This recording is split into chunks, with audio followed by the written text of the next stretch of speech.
Rolling motion में बहुत सारे बच्चों को फ्रिक्शन के डायरेक्शन समझने में दिक्कत होता है, तो वो सारा कंफ्यूजन आज के सेशन में दूर हो जाएगा। आज की वीडियो में हम लोग रोलिंग मोशन में फ्रिक्शन के डायरेक्शन के बारे में बात करने वाले हैं। सबसे पहले हम लोग काइनेटिक फ्रिक्शन के डायरेक्शन के बारे में बात करते हैं रोलिंग मोशन में।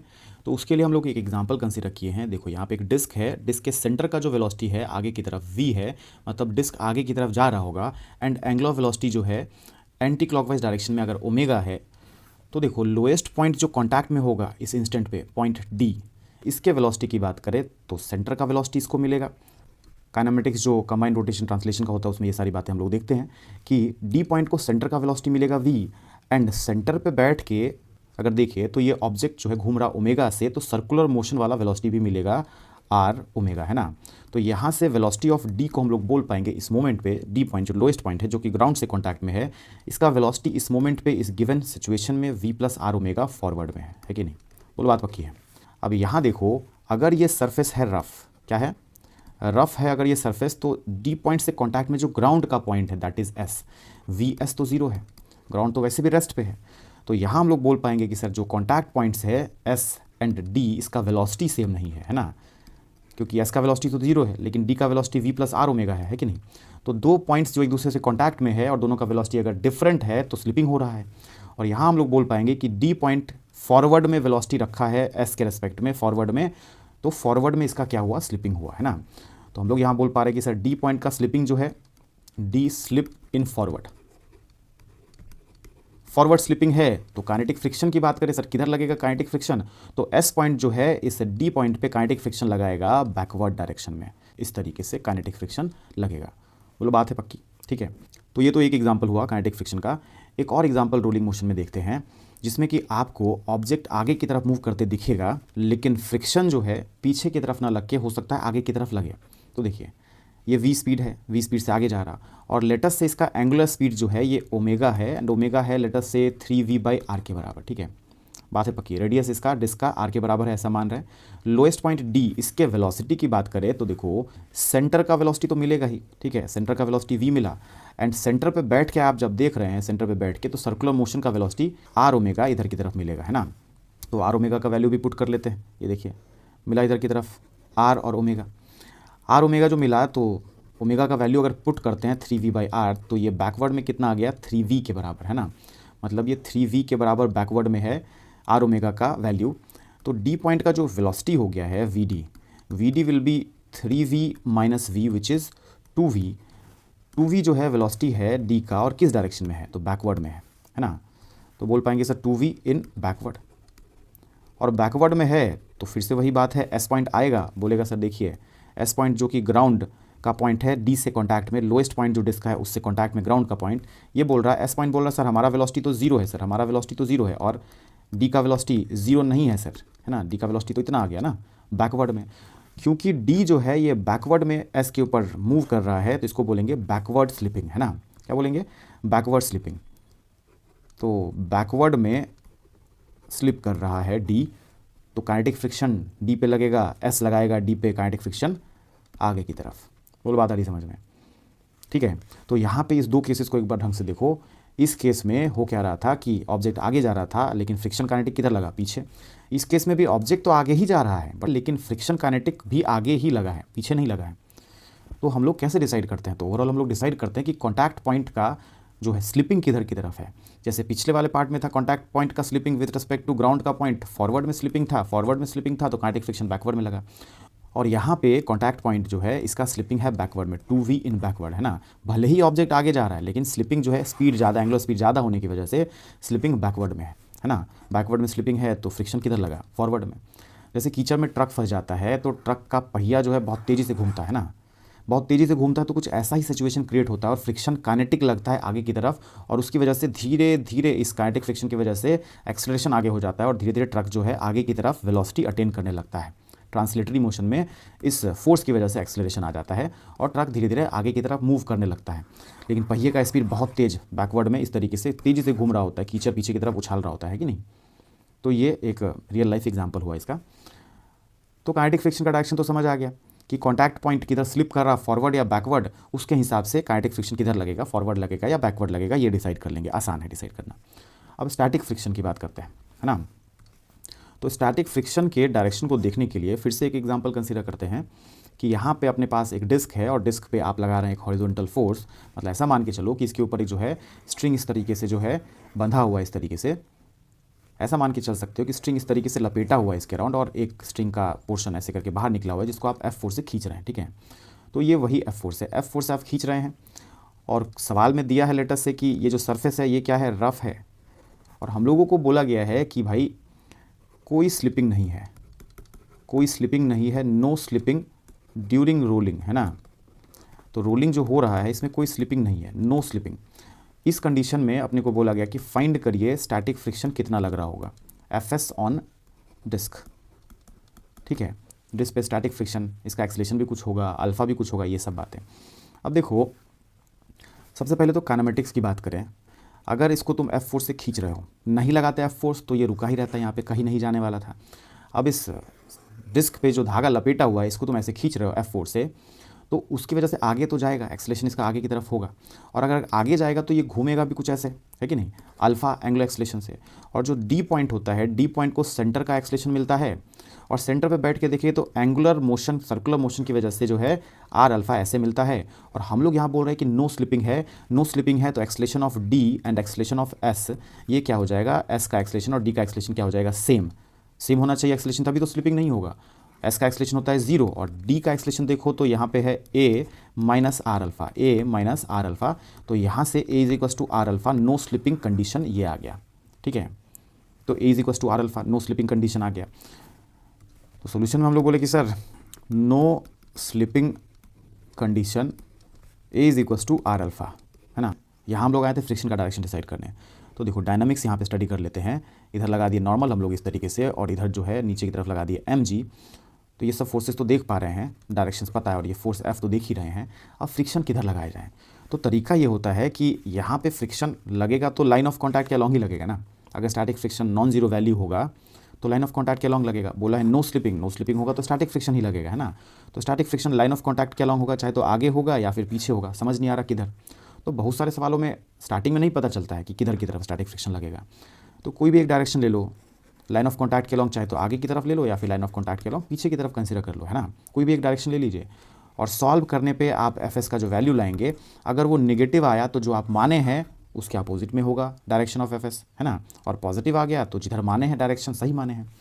जैसे कि लेटस से यहाँ पे फ्रिक्शन का डायरेक्शन हम कंसीडर कर लेते हैं इधर की तरफ, है ना, कि लेटस से स्टैटिक फ्रिक्शन जो है ना, स्लिपिंग तो है नहीं तो स्टैटिक फ्रिक्शन लग रहा होगा, कुछ ऐसे लग रहा है स्टैटिक फ्रिक्शन। अब इक्वेशंस लिखते हैं, ठीक है। तो यहाँ पे क्या क्या इक्वेशंस बनेंगे, net force is equal to mass into acceleration का इक्वेशन बनेगा, F minus Fs this is equal to mass into acceleration. उसके अलावा a is equal to r alpha, ये पहला इक्वेशन बना ही है नो स्लिपिंग कंडीशन का, दूसरा ये बन गया। और टॉर्क नेट का इक्वेशन बनेगा, तो देखो torque net about centre this is equal to IC into alpha लिख पाओगे, है ना। नेट टॉर्क में देखिए तो नॉर्मल इसी पॉइंट से पास कर रहा, तो टॉर्क जो है रेफरेंस से ही अगर फोर्स का लाइन ऑफ फोर्स पास करता है तो टॉर्क 0, तो नॉर्मल का टॉर्क 0, ऐसे mg का टॉर्क c के अबाउट 0। इसका टॉर्क होगा तो Fs का टॉर्क होगा और इस F का टॉर्क होगा। r परपेंडिकुलर कितना, r के बराबर लाइन ऑफ फोर्स देख पा रहे हैं आप, है ना। Fs का लाइन ऑफ फोर्स पे परपेंडिकुलर गिरा ये रेफरेंस से, तो ये r परपेंडिकुलर r के बराबर, और ये घुमाना किधर चाह रहा, तो क्लॉकवाइज घुमाना चाह रहा, अल्फा के डायरेक्शन में ही घुमाना चाह रहा। और ये F के टॉर्क की बात करें तो F भी तो क्लॉकवाइज ही घुमाना चाह रहा है इसको, r परपेंडिकुलर, यहाँ पे भी r के बराबर। तो नेट टॉर्क जो आप लिखेंगे यहाँ पे, नेट टॉर्क आ जाएगा r into F plus r into Fs, है ना। That is equal to IC disc है तो mr²/2 सेंटर के अबाउट इंटू अल्फा, है ना। तो हम लोग के पास ये 3 इक्वेशन आया, ठीक है। इस 3 इक्वेशन को सॉल्व करेंगे और सॉल्व करने पे Fs का वैल्यू कुछ आएगा, ठीक है। तो इसको सॉल्व कर लिया जाए तो ये जो इक्वेशन है इसको रीराइट कर सकते हैं हम लोग कुछ इस तरीके से, लिखिए कि F प्लस Fs जो है सर दिस इज ma/2, ठीक है। इसका वैल्यू आप क्या रखे हैं, तो a/r रखे हैं। तो एक r जो है यहाँ से ये कटा और एक r यहाँ से ये कटा, ठीक है। तो अपने पास ma/2 के बराबर F प्लस Fs ऐसा आ गया, और F माइनस Fs इतने के बराबर है। अब सेकंड एंड फोर्थ इक्वेशन को अगर ऐड कर देते हैं तो Fs और Fs कट जाएगा, कंसिडरिंग कि F अपने को पता है, a का वैल्यू यहाँ से आ जाएगा 4F/3m के बराबर। अब ये जो a है इसको यहाँ या फिर यहाँ पुट कर दे तो Fs का वैल्यू हम लोग लेके आ पाएंगे, ठीक है। तो इसको उठा के हम लोग जो है सेकंड इक्वेशन में पुट किए तो फिर Fs के लिए सॉल्व किया, Fs का वैल्यू आ रहा है इतना। तो यहाँ देख पा रहे हो कि Fs का साइन क्या आया है, नेगेटिव आया है। तो नेगेटिव साइन क्या बता रहा है कि जिधर की तरफ आप एफ एस माने हो, है ना, डायरेक्शन जिधर माने हो उसके अपोजिट डायरेक्शन में एफ एस होगा। आप इधर की तरफ माने हैं एफ एस को, और नेगेटिव साइन क्या बता रहा है कि जिधर माने हो उसके अपोजिट डायरेक्शन में एफ एस लगेगा उतने ही मैग्नीट्यूड का जितना कैलकुलेट करके आया है, ठीक है। तो यहाँ पे एफ एस जो लगेगा डिस्क पे उसका डायरेक्शन पीछे नहीं है, किधर है, आगे की तरफ है। एंड मैग्नीट्यूड कितना है, तो f/3 के बराबर, कंसिडरिंग कि f पता है अपने को, ठीक है। तो इस तरीके से डायरेक्शन देखते हैं। तो रोलिंग मोशन के बहुत सारे सवालों में बस डायग्राम देख के स्टैटिक फ्रिक्शन का डायरेक्शन बताना पॉसिबल नहीं हो पाता है।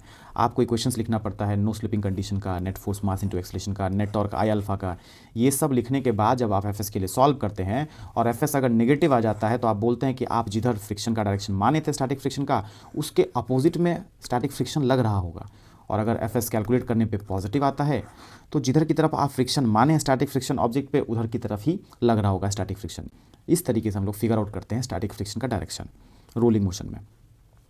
लेकिन बहुत सारे ऐसे भी केसेस होते हैं जहाँ पे आप डायग्राम देख के थोड़ा एनालाइज करके चीज़ों को स्टैटिक फ्रिक्शन का डायरेक्शन फाइंड कर सकते हैं, सॉल्व करने की ज़रूरत नहीं पड़ेगी, ठीक है। जैसे कि एक स्फीयर है जिसको आप रफ इंक्लाइन पे रिलीज़ कर दिए हैं और ये रोल करते हुए नीचे आ रहा है और वो भी विदाउट स्लिपिंग। अगर ये कंडीशन है तो देखिए वेलोसिटी नीचे की तरफ बढ़ रहा होगा, जैसे जैसे नीचे आता है पोटेंशियल एनर्जी काइनेटिक एनर्जी में बदलता है, तो वेलोसिटी इधर की तरफ होगा और वेलोसिटी क्या हो रहा होगा, बढ़ रहा होगा। एंड एंगल ऑफ वेलोसिटी कुछ इस तरफ होगा, है ना, क्योंकि नो स्लिपिंग है तो आप no slipping condition v equals to r omega लिख पाएंगे। तो अगर v बढ़ रहा है, जैसे कि हम लोग अग्री कर रहे हैं, जैसे जैसे नीचे आएगा हाइट घटेगा, पोटेंशियल एनर्जी घटेगा तो काइनेटिक एनर्जी बढ़ेगा, काइनेटिक एनर्जी बढ़ेगा तो स्पीड बढ़ेगा। और नो स्लिपिंग है तो v बढ़ने के साथ साथ ओमेगा भी बढ़ेगा, v equals to r omega. No slipping condition on stationary surface होता है ना, तो इसके बढ़ने के साथ साथ ये भी बढ़ेगा, तो ओमेगा बढ़ रहा है ना, ओमेगा क्या हो रहा है, बढ़ रहा है। और ओमेगा अगर बढ़ रहा है तो एंगुलर एक्सेलरेशन जो है, एंगुलर एक्सेलरेशन इसका भी डायरेक्शन होना पड़ेगा ओमेगा के डायरेक्शन में। ओमेगा है क्लॉकवाइज तो अल्फा को भी होना पड़ेगा क्लॉकवाइज। क्या मतलब सर, तो देखो ट्रांसलेशन में जैसे हम लोग बोलते हैं ना कि वेलोसिटी है इधर की तरफ और ये बढ़ रहा है वेलोसिटी, तो acceleration must be in direction of velocity, है ना। एक्सेलरेशन वेलोसिटी के डायरेक्शन में होता है तो फिर वेलोसिटी बढ़ता है, जिधर की तरफ एक्सेलरेशन उधर की तरफ क्या होता है, एफ नेट होता है, नेट फोर्स होता है तो वो धक्का देता है तो स्पीड वेलोसिटी जो है वो बढ़ रहा होता है कि नहीं। तो वेलोसिटी और एक्सेलरेशन सेम डायरेक्शन में हो तो वेलोसिटी बढ़ता है। वही अगर वेलोसिटी के अपोजिट डायरेक्शन में एक्सेलरेशन हो, इसका मतलब कि net force mass into acceleration होता है ना, तो नेट फोर्स जो है एक्सेलरेशन के डायरेक्शन में मतलब वेलोसिटी के अपोजिट अगर होगा तो वेलोसिटी क्या होगा, घटेगा, है ना। तो वेलोसिटी अगर बढ़ रहा है तो एक्सेलरेशन जो है वेलोसिटी के डायरेक्शन में, और वेलोसिटी अगर घट रहा है तो एक्सेलरेशन वेलोसिटी के अपोजिट डायरेक्शन में होता है कि नहीं। सिमिलरली एंगुलर मोशन में भी एंगुलर वेलोसिटी अगर बढ़ रहा है, जो कि बढ़ रहा है यहाँ पे, जैसे जैसे आप नीचे आ रहे हैं स्पीड बढ़ रहा है, पोटेंशियल एनर्जी घट रहा तो काइनेटिक एनर्जी बढ़ रहा, v बढ़ रहा तो ओमेगा भी बढ़ रहा। तो ओमेगा अगर बढ़ रहा है तो एंगुलर एक्सेलरेशन भी जो है एंगुलर वेलोसिटी के डायरेक्शन में होगा। ये है क्लॉकवाइज तो इसको भी होना पड़ेगा क्या, क्लॉकवाइज, ठीक है, अल्फा को भी। और अल्फा क्लॉकवाइज अगर है तो हम लोग लिखते हैं क्या, torque net is equals to I alpha, है ना। तो नेट टॉर्क होना पड़ेगा क्लॉकवाइज डायरेक्शन में। अब यहाँ देखो नॉर्मल तो ऐसे लग रहा है ना, नॉर्मल का सेंटर के बाद टॉर्क क्या है, 0। mg लग रहा है ऐसे, mg का सेंटर के बाद टॉर्क क्या है, 0। रेफरेंस से पास कर रहा है ना तो टॉर्क 0, रेफरेंस पॉइंट से दोनों फोर्स पास कर रहा है। अब यहाँ पे अकेला फ्रिक्शन ही बचता है एफ स्टैटिक, जो कि ऊपर की तरफ अप द इंक्लाइन लगेगा तो ही पॉसिबल है कि इसका टॉर्क क्या हो, क्लॉकवाइज हो, तो ही जो है नेट टॉर्क क्लॉकवाइज होगा, सी के बॉट और अल्फा क्लॉकवाइज प्रोवाइड हो पाएगा, है ना। बात आ रही समझ में। तो ओवरऑल अगर स्फीयर रोल डाउन कर रहा है इंक्लाइन से विदाउट स्लिपिंग तो v equals to r omega, no slipping condition लगाएंगे। हाइट इसका घटेगा, नीचे आ रहा तो हाइट घटेगा तो काइनेटिक एनर्जी बढ़ेगा, स्पीड बढ़ेगा तो फिर ओमेगा बढ़ेगा, और ओमेगा बढ़ रहा है, कांस्टेंट नहीं है, ओमेगा बढ़ रहा है तो एंगुलर एक्सेलरेशन जो है एंगुलर वेलोसिटी के डायरेक्शन में होगा जो कि क्लॉकवाइज है। और एंगुलर एक्सेलरेशन होने के लिए नेट टॉर्क जो है होना पड़ेगा क्लॉकवाइज में। तो सेंटर के बाद देखिए तो mg नॉर्मल इस दोनों का टॉर्क तो 0 ही है, अकेला एक फोर्स बचता है स्टैटिक फ्रिक्शन, और ये अप द इंक्लाइन लगेगा तो ही जाके जो है इस डायरेक्शन में नेट टॉर्क प्रोवाइड कर पाएगा सच दैट कि अल्फा क्लॉकवाइज प्रोड्यूस हो पाए, है ना। तो यहाँ पे एफ एस किधर लगेगा, अप द इंक्लाइन लगेगा। सिमिलरली अगर हम लोग sphere rolling up the inclined without slipping इस कंडीशन की बात करें तो स्फीयर का वेलोसिटी ऊपर की तरफ होगा v, और एंगुलर वेलोसिटी होना पड़ेगा ओमेगा ऐसे, सच दैट कि डी पॉइंट पे v एंड आर ओमेगा जो है एक दूसरे को कैंसिल कर पाए, डी पॉइंट का वेलोसिटी मोमेंटली क्या हो, 0 हो, नो स्लिपिंग कंडीशन सेटिस्फाई करने के लिए। तो यहाँ पे भी जो है हम लोग बोल पाएंगे कि sir v equals to r omega तो होगा, है ना, क्योंकि ये ऊपर जा रहा है बिना स्लिप करते हुए, नो स्लिपिंग कंडीशन हम लोग लगा चुके। जैसे जैसे इसका हाइट बढ़ेगा तो mgh पोटेंशियल एनर्जी बढ़ेगा तो काइनेटिक एनर्जी घटेगा, तो v घटेगा तो ओमेगा भी घटेगा, है ना। और ओमेगा अगर डिक्रीज हो रहा है, एंगुलर वेलोसिटी डिक्रीज हो रहा है, तो एंगुलर एक्सेलरेशन को होना पड़ेगा एंगुलर वेलोसिटी के अपोजिट डायरेक्शन में, अल्फा को ऐसे होना पड़ेगा, है कि नहीं। अब यहाँ पे फोर्स से देखिए तो mg ऐसे लग रहा है, mg का टॉर्क सेंटर के अबाउट क्या 0, नॉर्मल का टॉर्क सेंटर के अबाउट क्या 0, है कि नहीं। बात आ रही है समझ में। अब ये जो अल्फ़ा आप देख रहे हैं क्लॉकवाइज में, जो ये अल्फ़ा देख रहे हैं, है कि नहीं, इस क्लॉकवाइज अल्फ़ा को प्रोड्यूस करने के लिए देखो ओमेगा घट रहा ना, ओमेगा घट रहा, अभी तो अग्री किए।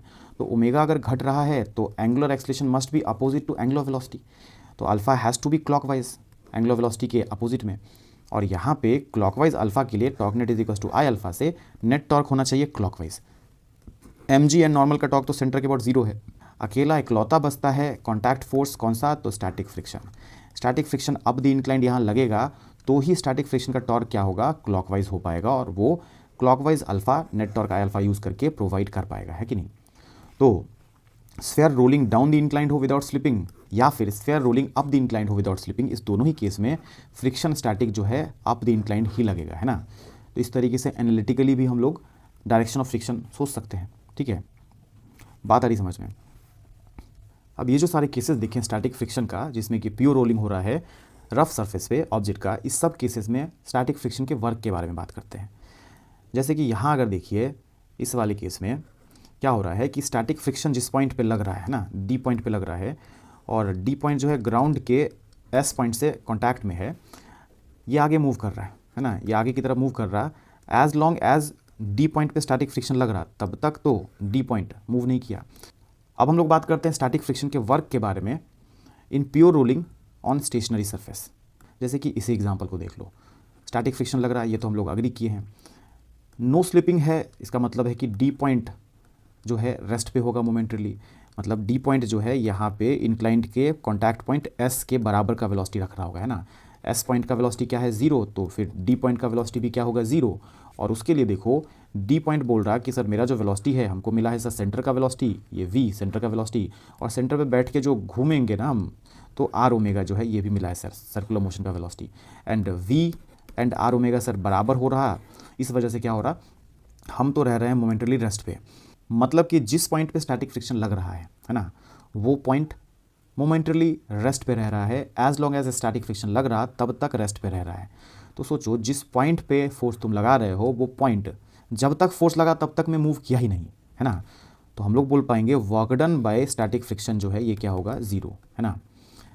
मन में आता है कि सर थोड़ी देर बाद तो ऑब्जेक्ट तो आगे मूव कर रहा, तो ऑब्जेक्ट आगे मूव कर रहा है ना, ऑब्जेक्ट आगे मूव कर रहा, तो देखो यहाँ पे ये जो डी पॉइंट है ये ओमेगा स्क्वायर आर, सेंटर पे बैठ के देखो तो रेडियल एक्सेलरेशन तो ये दिखेगा, है ना। ओमेगा स्क्वायर आर की वजह से, रेडियल एक्सेलरेशन की वजह से ये डी पॉइंट ऊपर की तरफ उठता है, और नेक्स्ट पॉइंट जो है कॉन्टैक्ट में आता है। यहाँ पे देखो तो डी पॉइंट ऊपर की तरफ उठेगा ओमेगा स्क्वायर आर की वजह से, और अगला पॉइंट जो है कॉन्टैक्ट में आएगा, तो डी उठा और अगला पॉइंट कॉन्टैक्ट में आया।